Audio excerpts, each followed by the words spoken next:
Hey, everybody. I wanted to come here today and talk a little bit, just kind of on the fly, about the two biggest things that really wreck our communication in our marriage and our relationship. And it's nice to know what the things are that really wreck communication in our relationships, because I think that's one of the biggest things we all of us have a challenge with in our marriage and our relationship, when we're not getting what we want, when we're feeling disconnected, we're feeling angry, we're feeling depressed, is we're not communicating in a way that's effective. It's not compelling enough, it's not honest enough. It's we're just not able to communicate. And two of the biggest things, the one biggest thing is having a strong opinion in one way or another, and saying that, okay, the rest of the world has to see the world the way that I do. So this can be about all kinds of different things. It can be about the current state of affairs in politics. It can be about religion. It can be about COVID. It can be about, you name it, anything that you have a really strong opinion about and your partner has a different opinion about. If we expect them to see the world the way that we see the world, we're in big trouble. So this is a big challenge in our marriages, is when we see the world one way, like the dishes have to be done this way, the clothes have to be put away this way, or you have to wear a mask, you can't wear a mask, you shouldn't be vaccinated, all these things. These are huge, huge things that come up in our marriages, and we're like, what's wrong with you? You wouldn't do that. You're a terrible person. We start to judge the other person because they don't live life, or they don't see life the way that we do.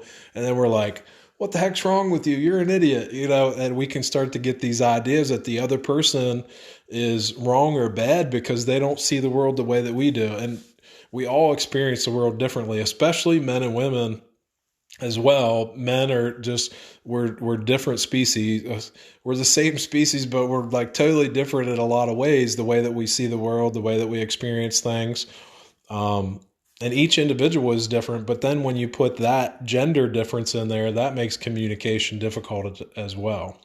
So that's number one, is our having a strong opinion and expecting the other person to see it the way we do. That's a huge trouble. That's like ready for trouble in a marriage, and it can be as simple as the shoes need to be put away in this order, or it's trouble. It can be about the dishes, or it can be as big as something as a spiritual belief or a religious belief. Hey, you're Catholic, I'm Jewish, whatever. I'm not Jewish, but you're Christian, I'm what Muslim, whatever. It can be a big challenge, especially sometimes we can get married, and then through it, then people change. Like they can be a Christian and they're like, okay, now I'm following Eastern religion and I'm a Hindu now or something. It can change. So that makes it challenging as well, because it's not the same thing. When you got married, it's different. So that's one challenge. And um, another big challenge with communication, there's so many challenges with communication, but the other one is emotion.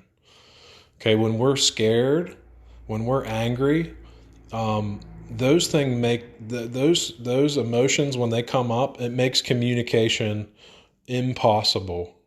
When we get really angry, like our blood flow like flows back to the back primal part of our brain, and we go into fight, flight, or freeze, and there is no meaningful, healthy communication that happens once that gets turned on. Our fear, our anger, even in depression, we get in such a state of protecting our own selves that there's no way that we can communicate to another person effectively. So until that anger and that fear gets lessened, that we can tap into our rational part of our brain and be able to speak a little bit more clearly. And this is the other part of this. We all have needs that if we're not willing to express those needs, and we're scared that those needs will not be met, and this can be from past experience, they can never be met by our partner if we're not able to express the needs that we have. And this is hard because a lot of us have gone through experiences as children where maybe our parents they wanted their needs to be met. So we became like basically our parents' slaves. So we would be accepted by our parents. We basically did what our parents said, or we would get in trouble. So we learn how not to express our needs to the people around us, especially those closest to us, because we learned as children that we wouldn't get our needs met. And we had to suppress our needs for our parents to accept us and to treat us with decency and respect. It's like, you listen to me or you're going to get the boom, you listen to me or this or else.